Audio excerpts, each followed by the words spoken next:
الحمد لله نحمده ونستعينه ونستغفره ونؤمن به ونتوكل عليه ونعوذ بالله من شرور أنفسنا ومن سيئات أعمالنا من يهده الله فلا مضل له ومن يضلله فلا هادي له ونشهد أن سيدنا وسندنا وحبيبنا وحبيب ربنا ومولانا محمدا عبده ورسوله أما بعد فأعوذ بالله من الشيطان الرجيم بسم الله الرحمن الرحيم كل نفس ذائقة الموت وإنما يتوفون أجوركم يوم القيامة فمن زحزح عن النار وأدخل الجنة فقد فاز وما الحياة الدنيا إلا متاع الغرور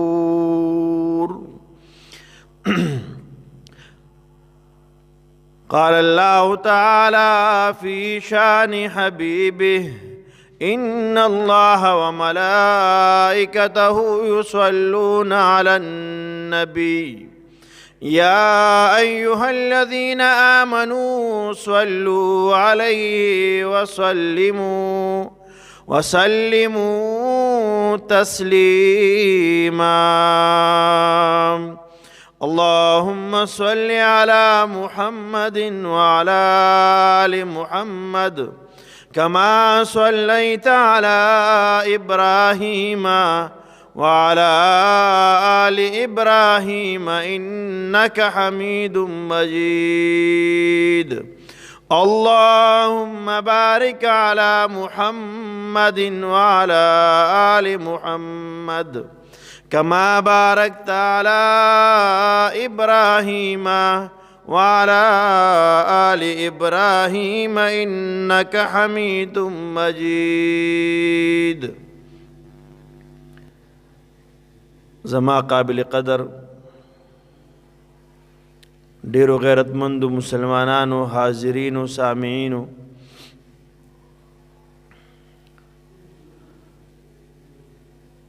الله رب العزت چې څنګه انسان ته او د کائنات ته وجود ورکړی دی په دې کائنات کې څه زموږ استاسو په نظر راځي او که څه نه راځي د ټولو خالق د الله رب العزت ذات دی الله رب العزت د ځمکه اسمان ته او په دې کې په دې خلا کې په دې کې چې څومره مخلوقات دي دا الله رب العزت پیدا کړي دي محترمو د انسان او د جناتو نه علاوه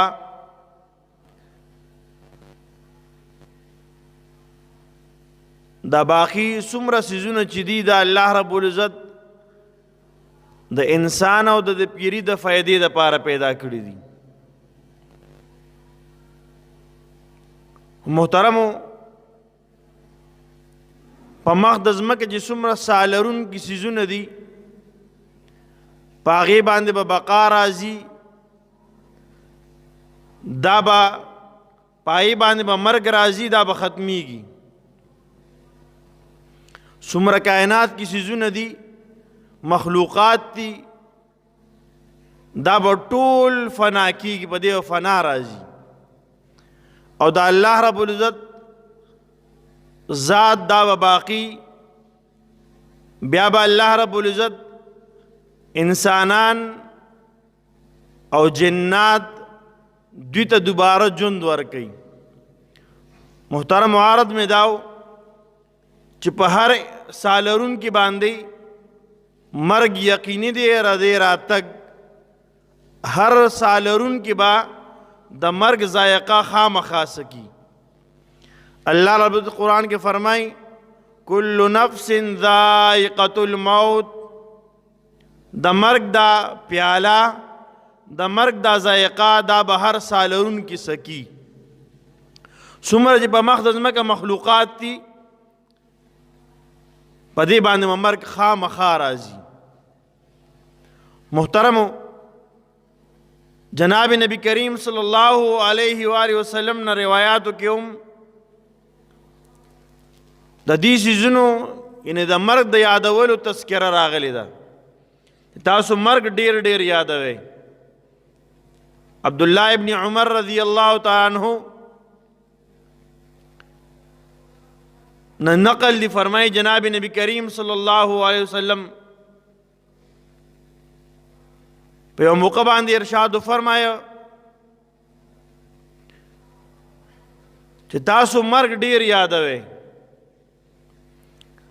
بلکې هغه څیز ډیر یادوئ چې لذتونه ختموي. د لذتونو د دنیا د مزو هغه پیکه کوي او لذت ختموي دا ډیر یادوئ. بیا فرمایل دا مرګ دی. کوم انسان چې مرګ ډیر یادوي دنیا په لذتونو کې به دی نه اخته کیږي. ځکه کوم انسان د دنیا په لذت کې اخته شو دنیا په مزو کې اخته شو د ده نه رب هیریږي د ده نه خپل مالک هیریږي د ده نه دنیا ته راتګ مقصد هیریږي. چې انسان د دنیا په عیش او عشرت کې مبتلا دی په ښکلو ګاډو کې د ده زړه لګېدلی دی په ښکلي بنګلو کې د زړه لګېدلی دی په ډیرو پیسو کې زړه لګېدلی دی په ډیر جیداد کې زړه لګېدلی دی په ډیر عہدو په غټو غټو عہدو کې زړه لګېدلی دی په غټو ډګرو کې زړه لګېدلی دی. محترم و د ده نه رب بیا هیري ځکه ده ته مرګ نه یاد او چا ته چې مرګ یاد دی هغه دنیا په عہدو پسې منډې نه وایي. هغه دنیا عہدو ته میلاویږي خوړې دنیا په عہده کې اټکل او ځوړند نه بلکې هغه سره د آخرت غمي د هغه سره د مرګ یادي د مرګ غم وسري. ابو سعید خدری رضی اللہ تعالیٰ عنہ جناب نبی کریم صلی اللہ علیہ وسلم نے نقل کی وہ جناب نبی کریم صلی اللہ علیہ وسلم ارشاد فرمایا چې خلکو تاسو مرګ ډیر ډیر یادوئ او په قبر باندې داسې یو وخت نه تیریږي چې هغه دا اعلان او आवाज نه کوي اے خلکو زه د یوازیوالي او تنهایۍ کورم زه د خاورو کورم زه چنجو کورم زه لړمانانو کورم زه د تنهایۍ او د تیارو کورم. محترم کله چې فرمای څوک مرګ یادوي د سره به د آخرت د تیارې احساس کیږي. بعضو کتابونو یو درې څلور موقع داسې ذکر کړي دي څلور ځایونه علما کرامو ذکر کړي دي په دې سره انسان ته د مرګ یاد راځي د مرګ یادېږي. لومبۍ خبره ذکر کوي چې هغه روایات تاسو له پکار دي چې تاسو یې بار بار دوهراوئ او وایئ او اورئ چې په کمې سره په کمې کې د مرګ تذکره ده. لکه حدیث مبارکو کې راځي الموت تحفة للمؤمن، دا مرگ دا مومن دا پاره یو تحفه ده. او قرآن کې الله فرمایي کل نفس ذائقة الموت، مرگ په ټولو باندې یقیني دی او راتلونکی دی. بل دې کې فرمایي کفا بالموت واعظه، د واعظ د پاره د نصیحت د پاره دا خبره کافی ده چې د دې مرګ ویني. د بل کسې مړی ولیدو، د هغه جنازې ولیدله، په دې کلي کې مړی کېږي، په دې علاقه کې روزانه اعلانونه کېږي، وایي د دپاره دا خبره کافي ده. د قرنګ فرمای چې د مرګ تذکره بار بار کوي. عمر بن عبدالعزیز رحمه الله متعلق کتابونو ذکر کړي، فرمای ماسوتن به علماء کرام راټول کړو، علماء کرام به راټول کړو، بیا به د هغوی سره د مرګ تذکره کول، هغوی ته به وي ما ته د مرګ تذکره کوي. احادیث مبارکو کې او دارنګي د قرآن په آیاتونو کې چې کوم تذکره راغلی د مرګ دا ما ته تاسو کوئ. او فرمایي وی دومره ډیره تذکره به وکړه چې غون مجلس په جاړه باندې شو، خلک به چې رخصتېدل نو د خلکو د سترګو نه به اوښکې بهېدې روان به کورونو ته بتله. دې وجې نه فرمایي چې دویمه خبره دا ده چې انسان د مرګ تذکره کوي. او جناب نبی کریم صلی الله علیه وسلم نم نقل دي، وی دو سیزونه داسې دي د دې تذکره تاسو کوئ، دا یاد ساتي او دا کلک ونیسئ. بعض روایتونو کې راځي یو مرګ دی او بل د قرآن تلاوت دی. روایتو کې راځي جناب نبی کریم صلی الله علیه وسلم نه نقل دی، فرمایي وی زړه ته م زنګ لګي، څنګه چې اوسپنې ته زنګ لګي د اوبو ده، اوبو ته ورشي اوسپنې ته زنګ ولګي. بیا صحابه کرام تپوس کوي چې یا رسول الله صلی الله علیه وسلم د دې د صفایې د زنګ د لرې کولو طریقه به صحیح، په کومه طریقه به دړه دا زنګ لرې کېږي؟ جناب نبی کریم صلی الله علیه و آله وسلم ارشاد فرمایو یو د مرګ یاد، بل د قرآن تلاوت. او د دې دواړو نه مونږ لرې یو، د دواړو نه مونږ څه یو؟ د دواړو نه مونږ لرې یو.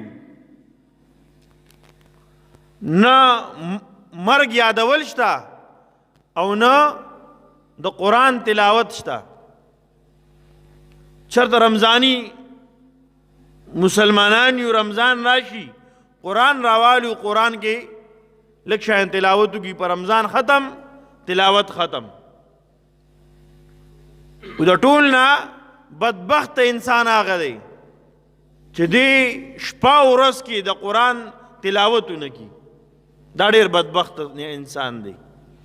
اوس ما او تا خپل ګریوان کې سوچ وکړو مونږ د قرآن تلاوت څومره کوو؟ آیا نیمه ګنټه مو ورکړې ده؟ په 24 ګنټو کې 23.5 घंटे دا دنیا منډې تړلې او نور کارونه کوو، حلال روزي ګټو.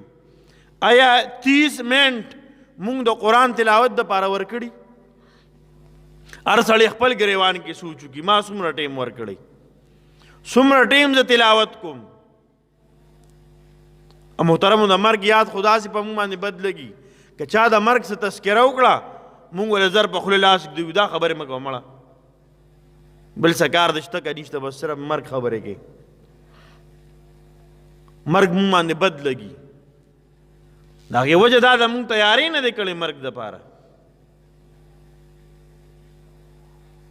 او چا چې مرګ دپاره تیاری کړي هغوی د هغوی دپاره مرګ چې دی دا تحفه ده د الله رب طرف نه، یو تحفه ده، الله سره ملاقات دی. او دنیا د اعلانجو نه د هغه دپاره نجات دی. نو دویمه تذکره د مرګ کول پکار دي.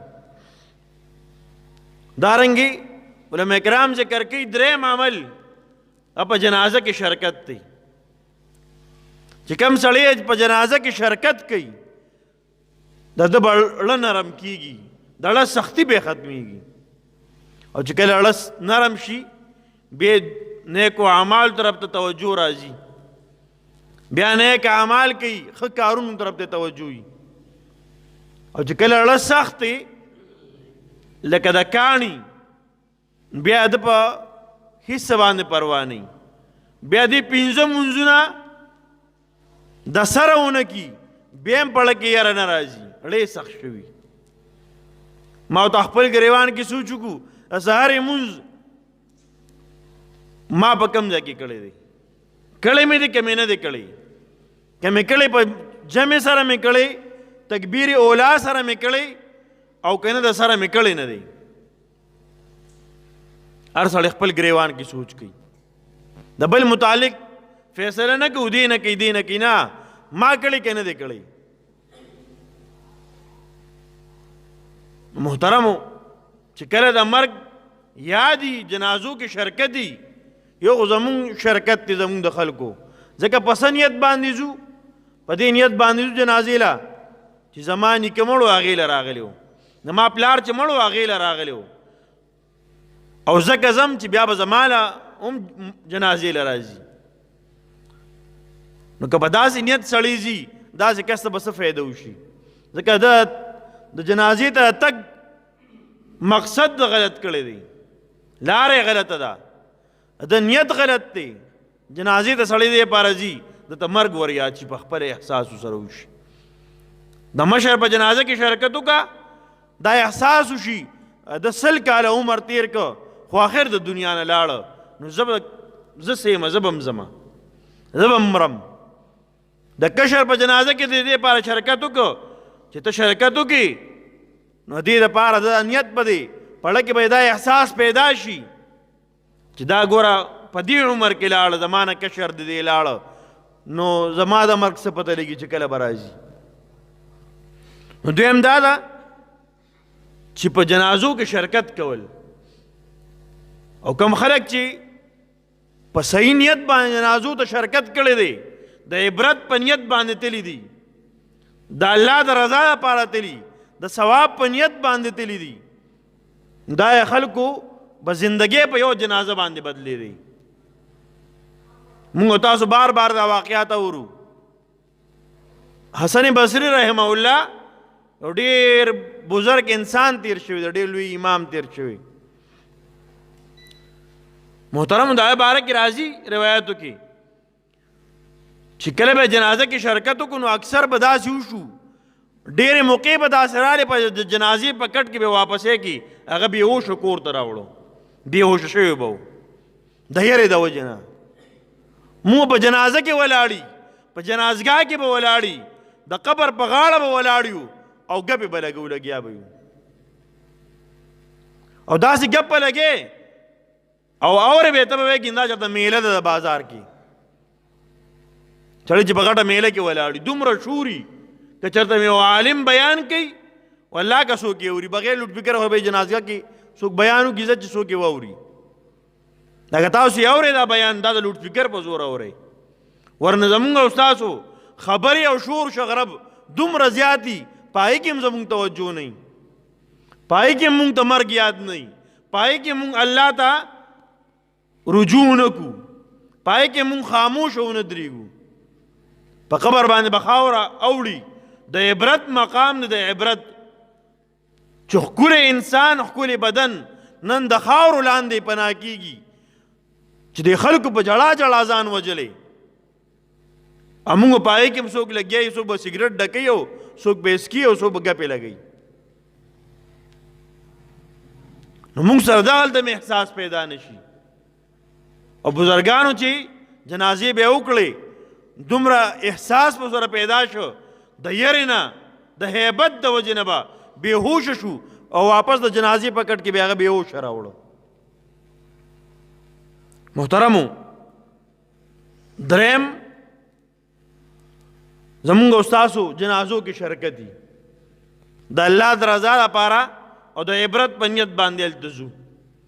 دا ځان سره عبرت حاصل کو د هغې نه چې بهی زما مرګ یقیني دی، مال مرګ را روان دی، او بیا د مرګ تیارې کې ولګو. څلورم عمل فرمایي تاسو مخبرو ته ځئ، مخبرو کې حاضري کوئ. یو خو هغه مخبري ته تګ دی خلک چې ځي او سجدې لګوي، یا ځي او ځان پسې کاڼي مږي، یا ځي او د قبر نه او د چا نه غوښتل کوي. نو دا خو که یو عمل جایز نه دی خو نه دی جایز، که یو عمل د شرک او د ګناه نه نو بیا به د هغې نه بلکل ځان ساتو. عموماً په دې عمل کې زیاتره زنانه مبتلا دي چې پلانکي بابا لاړ شو ماشوم دې وغواړه، پلانکي بابا لاړ شو تا به ښه کي ورسره، ته به ورسره ښه شي. یو داسې مخبرو تک د دې نه نبي اسلام منع فرمایلی ده. او روایتو کې راځي جناب نبی کریم سلم اولني وخت کې د قبرونو د زیارت نه او د تګ نه منع فرمایلی وه. وی د هغې وجه دا وه چې د خلکو د بت پرستۍ او دارنګې د شرک د دور سره لنډ لنډ و. دې وجه نبی اسلام فرمایلی و تاسو مخبرو ته مه ځئ. او چې کله هغه وخت ختم شو بیا وفرمایل اجازت یې وکړو چې تاسو که تلل غواړئ نو تللی شئ. او انسان قبر ته لاړ شي، مخبرې ته لاړ شي، هلته دعا وکړي. رشتہ دار دي، مسلمانان دي، د هغوی دپاره دعاګانې غواړي. هلته آیات الکرسي د هغې تلاوت وشي، د سورت فاتحې تلاوت وشي، او د سورت اخلاص تلاوت وشي، یا نور د قرآن آیاتونو درځي تلاوت یې وکړه او دعا وغواړه یا الله د دې قرآن د تلاوت اجر دی مردگانو ته ور وبخي. دا مردگان څومره چې دي دا ټول محتاج دي. محترم او د دعاګانې کول پکار دي. خو عرض مې دا کو د دې لپاره تک چې انسان لاړ شي او دا احساس ورسره پیدا شي چې زه د قبر ته راشم او دا قبر وینه. نن زمونږ استاسو د ملک لومبي وزیر اعظم دغه قبر که تاسو ولیده لیاقت علي خان دا قبر مو ولیدو دومره هستحال دی او په داسې ځای کې دی چې څوک ته حاضري هم نه کوي. عرض مې دا کوم محترمو چې دا به سره احساس پیدا کیږي چې بھئی د دې قبر دپاره تیاری پکار دی. او جناب نبی کریم صلی اللہ علیہ وسلم ارشاد فرمائی دا قبر القبرۃ روضۃ من ریاض الجنہ، دا قبر یا جنت باغیچه ده او خفرۃ من خفر النار، یا دا د جهنم د کندو نه یوه کنده ده. نو دې دپاره تیاری پکار دی، دا غم به سره پیدا کیږي. دې دپاره مخبرې د تګ اجري پکار ده. نو څلورم عمل هغه دا دی چې انسان څه کوي؟ حاضري کوي، مخبرې ته حاضري کوي. د دنیا د لذتونه، د دنیا د محبتونه، د دنیا کې په دې لهو لعب کې کوم سړی مبتلا دی دا به تیریږي او دې نه به دې خلاصېږي او دې خپل کور کې ماوستن وده کېږي. نو ده سره به دا احساس پیدا کېږي دا زما یقیني کور زما دا نه دی، دا زما نه پاتې کېدونکی دی. کور زما هغه دی چې کوم ته زه ور روان یم. نن چې ما ورته رڼاګانې ځان ته کړي دي، دا رڼاګانې یو ورځ زما اوستا نه پاتې کېدونکي دي. هغه د تیارو والا کور ته روان یم، د تیارو والا کور ته. نن چې ما ورته کور کې بلاشي افراد راجمع شوي، کور آباد دی، یو وخت به داسې راشي دغه کور به دنه خالی شي او هغه ځای ته به لاړ شي چې کوم ځای کې به په تنهایۍ کې ته اوسېږي. ته به یو ستا عمل وي. محترمو هغه سهولیات چې کوم نن تا ته میسر دي، ښکلې بیډ غواړو، ښکلې فوم غواړو، ښکلې بستره غواړو، دا بیا نه میلاویږي په قبر کې. دا به دلته پاتې شي. که هلته میلاویږي اب ستا د عمل په وجه میلاویږي، یا به جهنم د طرف نه تا دروازه کولاویږي، یا به جنت د طرف کړکۍ او دروازه کولاویږي. د جنت لباس ورته واغوستلی شي، د جنت بستره ول راوغوښتلی شي، او دارنګې د جنت خوشبویې پې راځي. خو دا په چا باندې؟ چا چې د مرګ تیاری کړي، چا چې د قبر تیاری کړي. محترمو که ما او تا سره د قبر احساس پیدا شو، په الله قسم دنیا دا ټول لذتونه ختموي، دا ټول لذتونه، دا ټولې مزې چرچې په څه باندې چې نن مونږ ناز کوو، په څه باندې نن مونږ فخر کوو، دا ټول پاتې کېدونکي دي. او هغه څیز ما او تا لږ شان خپل ګریوان کې سوچ وکړو. ما او تا چې کله پلار وفات شو یا نیکه وفات شوي یا بل رشته دار وفات شوي، نو مونږ د رڼا بندوبست د کور نه لایټ تار بوتلې دی چېرته چې دا حاجي ته هلته په قبر کې رڼایي، یا مو چېرته د سرګړي نه علاوه سر ته چېرته بالغ کېښودی دی، د مالوچو بالغ پرېږده، د فوم بالغ پرېږده، چېرته یو د کپړو بالغ مو جوړ کړی دی چې ورته سر ته یې کېږدو. نه، نه ورسره د خوشحالولو لپاره و د څه بل څه شي هلته ږدو چې دی پې خوشحاله وي، دی پې مصروف وي. محترمو هلته یوازیوالی دی، هلته به عمل په کار راځي، دغې مرګ دپاره تیاری دی. الله رب العزت زموږ او ستاسو د ټولو تیاری د مرګ نصیبه کي، او دا تیاری به په ما تاسو ته ووي. ډېر څیزونه مشرانو علما کرامو ذکر کړي، خو دا څلور څیزونه داسې دي چې انسان په دې کې دې تذکره کوي، په جنازه کې شرکت کوي، د مرګ یاد کوي، د قرآن تلاوت کوي، دې سره به د څه کېږي، د به د مرګ یاد به ورته وي، د هغې خیال به یې په زړه کي، د هغې دپاره بیا تیاری کوي. الله رب العزت تاسو د ټولو د مرګ تیاری را نصیبه کي، د قبر تیاری دی الله رب العزت را نصیبه کي، او د قبر زندگی دی الله رب العزت زموږ او ستاسو د ټولو ښایسته کي. دعا وکړئ اللهم صل علی سیدنا محمد مبارک وسلم. یا الله زموږ ګناهونه معاف کړي، ربه د ټولو امت محمد ګناهونه معاف کړي.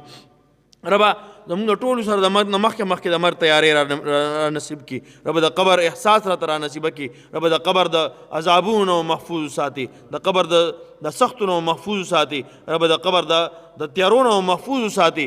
ربه نیک اعمال مو نصیبه کړي چې په قبر کې هغه نیک اعمال زمونږ ملګري، هلته مو رڼایي، هلته زمونږ دپاره یعنې د محبت یو ذریعه ګرځي. ربه زمونږ دنیا او آخرت ښایسته کړي. ربه دا مسجد ربه ته په نیکو اعمالو باندې آباد کړي، ربه په نیکو اعمالو باندې آباد کړي. ربه 15 وخته مونځ باندې، په ذکر او تلاوت باندې، په تهجد باندې او په درسونو باندې ربه ته آباد کړي. ربه زموږ د محله ټولې ربه ته دینداره کړي، حیادار او پردهداره کړي. زموږ د مشرانو عمرونو کې برکتونه واچوي. څوک هم بیماران دي شفای کامله عاجله مستمره دایمي نصیبه کړي. د محله کې زنانه بیماران دي، نارینه بیماران دي، ربه لوی واړه بیماران کم ټولو ته ربه صحت کامله عاجله مستمره ورکړي. که مسلمانان وفات شوي د رشته دار خپل خپلوان استادان وروڼه خویندې ربه د ټولو مغفرت نصیبه کړي. قبرونه ربه جنت باغچې وګرځي. وصلی الله علی خیر خلقه محمد و آله و صحبه اجمعین.